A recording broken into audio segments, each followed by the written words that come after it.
Hello student, आज हम लोग पढ़ेंगे घर्षण बल। इसका दैनिक जीवन में हम लोग अभ्यस्त हैं। जैसे हम लोग साइकिल चलाते हैं तो साइकिल चलाते हैं, पैडल मार कर छोड़ देते हैं। तो देखा होगा, आपने अनुभव भी किया होगा कि साइकिल कुछ दूरी तक जाती है और जाने के पश्चात रुक जाती है। कारण क्या है कि साइकिल के टायर और सड़क के बीच एक बल कार्य करता है जो एक दूसरे की गति का क्या करता है, विरोध करता है। यानी साइकिल के पहिए की गति का विरोध करता है, जिससे साइकिल थोड़ी दूर पर जाकर रुक जाती है। ऐसे ही यदि हम एक मेज पर कोई पुस्तक रखें और पुस्तक को धक्का देकर छोड़ दें तो पुस्तक मेज पर फिसलती हुई कुछ दूरी तक जाती है और फिर रुक जाती है। कारण क्या है कि यहाँ पुस्तक और मेज का जो संपर्क तल है उसके समांतर एक बल कार्य करता है जो कि गति का क्या करता है, विरोध करता है। और इसी गति करने वाली, विरोध करने वाली बल को हम कहते हैं घर्षण बल। घर्षण बल सदैव जो है, जो गतिमान होती है उसकी गति की विपरीत दिशा में ही कार्य करता है। जैसे यदि पुस्तक को हम धक्का दे रहे हैं बाईं से दाईं ओर, तो निश्चित ही जो घर्षण बल लगेगा वो दाईं से बाईं ओर लगता है। और जो घर्षण बल होता है, ऐसा नहीं है जब वस्तु गति करेगी तभी घर्षण बल कार्य करता है, बल्कि गति से पूर्व भी, यानी गति प्रारंभ नहीं है उसके बीच भी, उससे पूर्व भी घर्षण बल कार्य करता रहता है। यानी कार्य क्या विद्यमान रहता है, कह सकते हैं। यानी स्थिर अवस्था में भी घर्षण बल विद्यमान रहता है और उसी घर्षण बल की अवस्था के कारण ही वस्तु स्थिर होती है। यदि घर्षण बल कार्य ना करे तो वस्तु स्थिर नहीं रहेगी।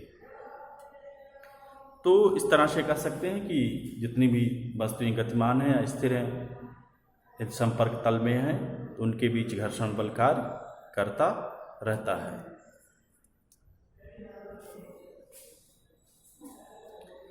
अब सपोज कर लेते हैं क्षैतिज तल पर एक गुटका रखा है विरामावस्था में। अब इस विरामावस्था में कोई गुटका रखा है, क्षैतिज तल है, इस पर एक गुटका रखा है, विरामावस्था में है, स्थिर अवस्था में है। तो गुटके पर दो बल कार्य कर रहे हैं। एक बल नीचे की ओर जो कि कहलाता है इसका भार mg, और दूसरा बल यही कार्य करेगा गुटके पर प्रतिक्रिया बल P, किधर, ऊपर की। यदि गुटका स्थिर है तो इस स्थिति में ये दोनों बल बराबर होते हैं। ठीक, इनकी क्रिया रेखाएं एक ही होती हैं, लेकिन हमने थोड़ा सा आवश्यकता अनुसार विस्थापित दिखा दिया है। अब यदि गुटके पर एक लघु क्षैतिज बल लगाते हैं, थोड़ा सा, कौन सा बल, लघु क्षैतिज बल लगाते हैं, एक थोड़ा सा बल लगाते हैं गुटके पर। ठीक, ये गुटका है, इस पर एक बल लगाएगा, एक बल लगाएगा F। तो उस स्थिति में जो इसका भार है वो तो ऐसे सेम रहता है, लेकिन ज्यों ज्यों बल लगाते जाते हैं, जो अभिलंब प्रतिक्रिया बल है P, यदि बल आप दाईं ओर लगा रहे हैं तो अभिलंब प्रतिक्रिया बल किधर झुक जाता है, बाईं ओर की ओर झुक जाता है। यानी बाह्य बल की विपरीत दिशा में अभिलंब प्रतिक्रिया बल थोड़ा सा झुक जाता है। यहाँ अभिलंब प्रतिक्रिया बल थोड़ा सा झुक जाएगा इस तरह से, और झुककर इस तरह से झुकता है कि जो इनका परिणामी है अभिलंब प्रतिक्रिया बल P और साथ ही साथ जो बाह्य बल लगाया गया F, ठीक, इन दोनों का परिणामी कह सकते हैं R होता है। क्या इस तरह से कह सकते हैं आप कि F, दूसरा बल P और तीसरा बल mg, यानी भार, तीनों मिलकर एक बंध त्रिभुज का निर्माण करते हैं। तीनों मिलकर क्या करते हैं, एक बंध त्रिभुज का निर्माण करते हैं। और पीछे हमने पढ़ा कि एक बंध त्रिभुज का निर्माण करेंगे तो निश्चित ही इनका परिणामी क्या हो जाएगा, शून्य हो जाएगा। क्या हो जाता है, शून्य हो जाता है। तो इस स्थिति में इसका परिणामी आप यहाँ दिखा सकते हैं, इनका रिजल्टेंट जो होगा वो हो गया आर, अवलंब प्रतिक्रिया बल का परिणामी आर। ये सब मिलके इधर क्या हो गया आपका, ये mg शो कर रहा है, p शो कर रहा है और f दिखाया गया है, और इन सब का परिणामी क्या हो गया, r। तो यहाँ आप mg, f और p का परिणामी है, और तीनों मिलकर एक बंद त्रिभुज का निर्माण कर रहे हैं, जिससे परिणामी क्या हो गया, शून्य हो गया। अब कह सकते हैं यह p का परिणामी r और r की विपरीत दिशा में mg है। तो ये बंद त्रिभुज का निर्माण करते हैं, तो उस स्थिति में परिणामी शून्य हो जाता है बलों का, और पिंड संतुलन की स्थिति में बना रहता है, यानी पिंड गति नहीं करता।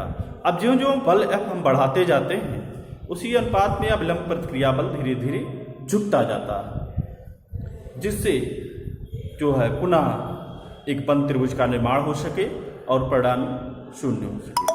ये प्रक्रिया तब तक चलती रहती है,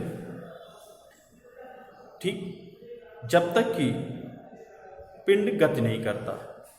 तो अब यहाँ ध्यान दें कि इस स्थिति में जब हम बल लगाते हैं, यहाँ अगली कंडीशन पर विचार करें। अगला चित्र बना लें। ये आपका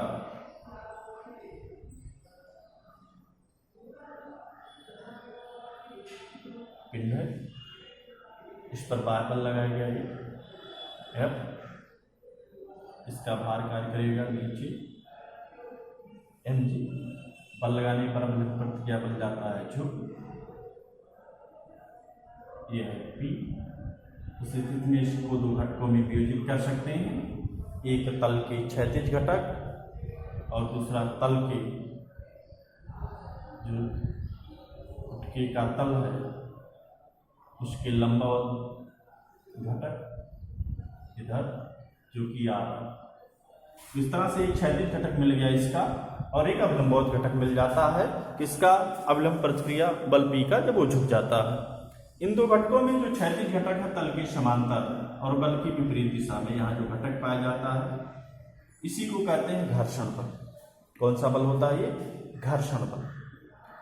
और जो लंबवत घटक है उसको कहते हैं हम प्रतिक्रिया बल के नाम से जानते हैं, ठीक। अब चूंकि यहाँ पिंड गति नहीं करता, स्थिर होता है, तो स्थिर अवस्था में जो घर्षण बल कार्य करता है उसको हम कहते हैं स्थैतिक घर्षण बल, स्टैटिक फ्रिक्शन, FS के नाम से डिनोट करते हैं, ठीक। और जो यहाँ FS पाया जाता है यही बराबर होता है म्यू S के साथ में R, जहाँ R क्या है, प्रतिक्रिया बल, म्यू S R, और जहाँ R क्या है, प्रतिक्रिया बल कहलाता है।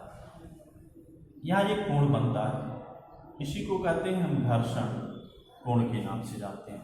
अब घर्षण कोण देखें तो है क्या, ये स्थैतिक घर्षण कोण है, ठीक। घर्षण कोण कहते किसे हैं, ध्यान दें कि घर्षण कोण है क्या, ध्यान दें घर्षण कोण क्या है, सीमांत। चूंकि यहाँ गति होती नहीं, इसलिए आगे हम विचार करेंगे घर्षण कोण को, पहले और बात कर लेते हैं। अब जो बल F का मान बढ़ाते जाते हैं, धीरे धीरे P और झुकता जाता है, और उस स्थिति में घर्षण बल धीरे धीरे बढ़ता जाता है। एक स्थिति ऐसी आती है कि बल का परिमाण इतना ज़्यादा हो जाता है कि गुटका गति करना प्रारंभ कर देता है। अब गुटका जब गति प्रारंभ कर देता है तो वहाँ जो घर्षण बल कार्य करता है संपर्क तलों के बीच, उसको कहते हैं गतिक घर्षण बल। यानी गति की अवस्था में जो संपर्क तलों के समांतर घर्षण बल कार्य करता है उसको गतिक घर्षण बल कहते हैं, और स्थिर अवस्था में संपर्क तलों के समांतर जो बल कार्य करता है उसको स्थितिक घर्षण बल के नाम से जानते हैं, स्थैतिक घर्षण बल या स्टैटिक फ्रिक्शन के नाम से जानते हैं। अब एक बल का परिमाण बढ़ाया जाए तो जब गुटका गति करने वाला हो तो उसी अवस्था को कहते हैं सीमांत घर्षण।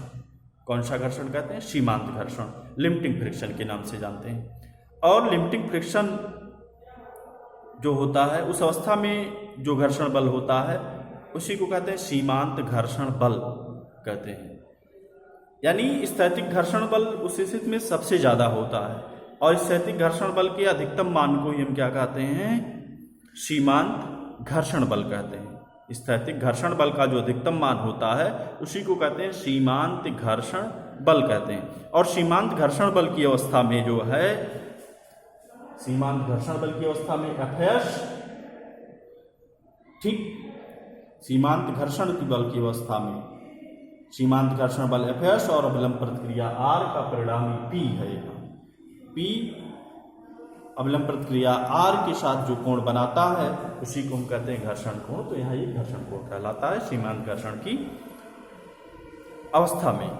तो अब यहाँ ध्यान रहिए कि सीमांत घर्षण क्या है कि अभिलंब जब गुटका गति करने वाला होता है, यानी जब बल का परिमाण इतना होता है कि गुटका गति करने वाला होता है, उस स्थिति में स्थैतिक घर्षण बल का मान अधिकतम होता है और इसी को कहते हैं सीमांत घर्षण बल के नाम से हम जानते हैं। उसी तरह से एक होता है गतिज घर्षण बल, लेकिन उस पर हम आगे विचार करते हैं। अब आइए देखते हैं सीमांत घर्षण के नियम क्या है।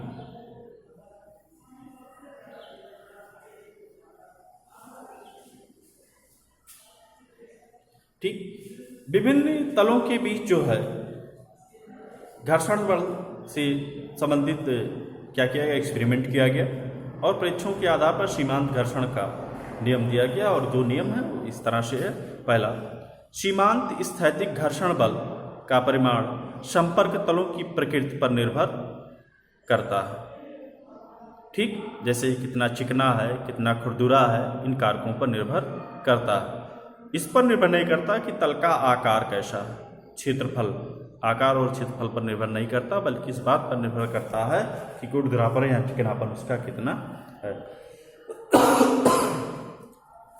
दूसरा, दिए हुए तलों के लिए जो है घर्षण बल तलों के स्पर्श रेखीय होता है, यानी समांतर होता है, या स्पर्श रेखा है जो ऊपर कैसे खुरदुरा है तो भी वहाँ स्पर्श रेखा खींची जाए, उसके अनुदिश पाया जाता है। इसकी दिशा आरोपित बाह्य बल की दिशा की क्या होती है, हमेशा विपरीत होती है, जिसमें गुटका चलने के लिए प्रेरित होता है। जिधर गुटका चल रहा होगा, ऐसा नहीं घर्षण बल बाह्य बल के तो विपरीत होता है, लेकिन यदि किसी कारणवश गुटका बल की दिशा में न चलकर विपरीत दिशा में चल रहा है तो भी घर्षण बल उसकी गति के विपरीत दिशा में ही कार्य करेगा। तीसरा, यदि दिए हुए तलों के लिए सीमांत स्थैतिक घर्षण बल Fs है, सीमांत स्थैतिक घर्षण बल Fs है, अभिलंब प्रतिक्रिया R है, तो इस स्थिति में जो सीमांत घर्षण बल होता है अभिलंब प्रतिक्रिया R के अनुक्रमानुपाती होता है। और इसी अनुक्रमानुपाती चिन्ह को हटाने के लिए एक कांस्टेंट यूज करते हैं, यहाँ म्यू एस, क्या यूज करते हैं, mu S R. Mu S, जहाँ म्यू एस क्या है, एक नियतांक है, और इसी नियतांक को म्यू एस को हम कहते हैं स्थैतिक घर्षण गुणांक के नाम से जानते हैं। यह स्थैतिक घर्षण गुणांक, स्थैतिक घर्षण गुणांक, static coefficient of static friction के नाम से जानते हैं। यह जो फार्मूला है आप तभी लगाएंगे जब सीमांत घर्षण की आवश्यक स्थिति हो। यदि सीमांत घर्षण नहीं है तो इस स्थिति में Fs की वैल्यू, तो सीमांत घर्षण की स्थिति में ही काम करेगा ये फार्मूला। यदि सीमांत घर्षण नहीं है तो Fs की वैल्यू कम होती है, इससे म्यू एस आर। Fs जो होता है, यदि यानी गुटका गति करने वाला नहीं है तो इस स्थिति में Fs छोटा होता है म्यू एस आर से। तो इस स्थिति में जनरली जो फार्मूला ऐसे लिखा जाता है। आइए आगे देखते हैं गतिज घर्षण। कौन सा घर्षण, गतिज घर्षण। तो सीमांत घर्षण हो गया। अब आगे देखते हैं गतिज घर्षण।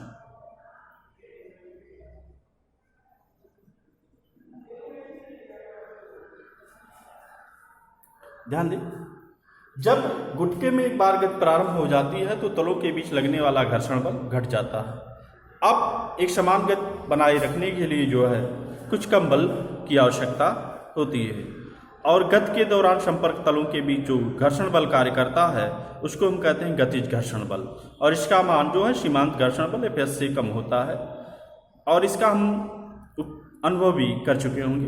यदि पिंड स्थिर में है, जैसे साइकिल है, साइकिल को गतिमान बनाए गति करने लाने के लिए पहले पैडल मारते हैं तो अधिक बल लगाना पड़ता है, लेकिन जब साइकिल एक बार गति कर जाती है, चलना प्रारंभ कर देती है, तो आपने देखा होगा आराम से पैडल पर आप पैर चलाते रहते हैं, कम बल लगाते रहते हैं और साइकिल आसानी से चलती रहती है। तो इस तरह से कह सकते हैं कि गतिज घर्षण बल जो है वह सीमांत घर्षण बल से कम होता है। और जब गतिज घर्षण बल यह बात की जाए तो इसको नोट करते हैं मेरा के से, और ये बराबर है गतिज काइनेटिक कह सकते हैं, जो होता है म्यू के आर के, ठीक। जहाँ म्यू के क्या है, गतिज घर्षण गुणांक, म्यू के को हम गतिज घर्षण गुणांक कहते हैं। और जो म्यू के की वैल्यू होती है वो छोटी होती है किससे, म्यू एस से। म्यू के का मान म्यू एस से कम होता है। बाकी अब हम इसके आगे अगले दिन